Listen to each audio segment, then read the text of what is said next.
नमस्कार, मैं हूं कपिल और आप देख रहे हैं नेक्स्ट 9 न्यूज। अगर बात करी जाए 2014 की, तो उससे पहले तमाम तरह के मुद्दे हावी रहते थे। इसमें विकास का मुद्दा नदारद होता था। लेकिन साल 2014 में देश में नरेंद्र मोदी वाली सरकार बनती है और प्रधानमंत्री बार बार जो है वो भाषण में यही जिक्र रखते हैं कि देखिए, मैं देश का विकास करने आया हूं और मैं विकास करके रहूंगा। साल 2014 के बाद लगातार हम कई बार देखते हैं जब विपक्ष नरेंद्र मोदी को, बीजेपी की सरकार को निशाने पर लेता है। इस निशाने को लेकर जो है वो मायावती भी नजर आती हैं। हालांकि उनका सुपड़ा हर बार साफ हुआ। साल 2014 के चुनाव हो, साल 2019 के चुनाव हो, साल 2022 के विधानसभा चुनाव हो, अब निकाय चुनाव को लेकर जो है वो मायावती एक बड़ा दांव खेल रही हैं। दरअसल अगर वोट बैंक की बात करी जाए तो पहले कहा जाता था कि जो मुस्लिम समाज है और यादव समाज है वो कहीं ना कहीं समाजवादी पार्टी का है, दलित वोट बैंक मायावती का है, और अगर हिंदुत्व की बात करी जाए तो ये बीजेपी का बड़ा मुद्दा है।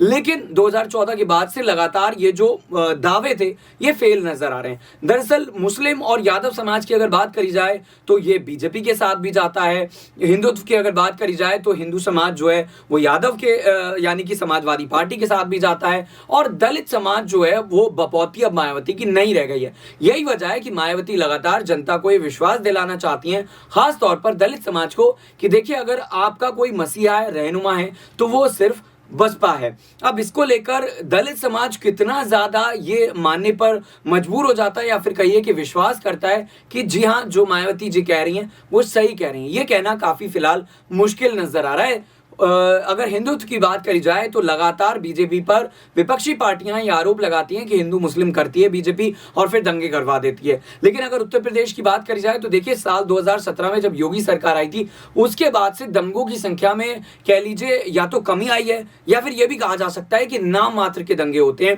अगर सपा की बात करी जाए तो मुजफ्फरनगर, अलीगढ़, तमाम ऐसे शहर हैं जहां पर दंगे होते थे। और मायावती की अगर बात करी जाए तो उनके कार्यकाल में दंगे नहीं होते थे। कहीं ना कहीं जिस तरीके से पत्थरों की मूर्तियां बनवाई जाती थी उसको लेकर जो है वो आज तक खासी चर्चा की जाती है। अब मायावती जो है वो निकाय चुनाव से पहले लगातार एक्टिव नजर आ रही हैं। जो मायावती पिछले 6 महीने अगर पहले की बात करी जाए तो वो ना ही खबरों में नजर आती थी, ना ही वो कोई बयानबाजी करती थी, लेकिन अब इसके उलट नजर आ रहा है। तो शायद हो सकता है कि आने वाले दिनों में मायावती और ज्यादा एक्टिव नजर आए, वो तमाम तरह की रैलियां करें और इसके जो इतर है तमाम चीजें जो है वो नजर आ सकती हैं। अब आपका इस मुद्दे पर क्या कुछ कहना है कमेंट करके जरूर बताइएगा। देखते रहिए नेक्स्ट 9 न्यूज। नमस्कार।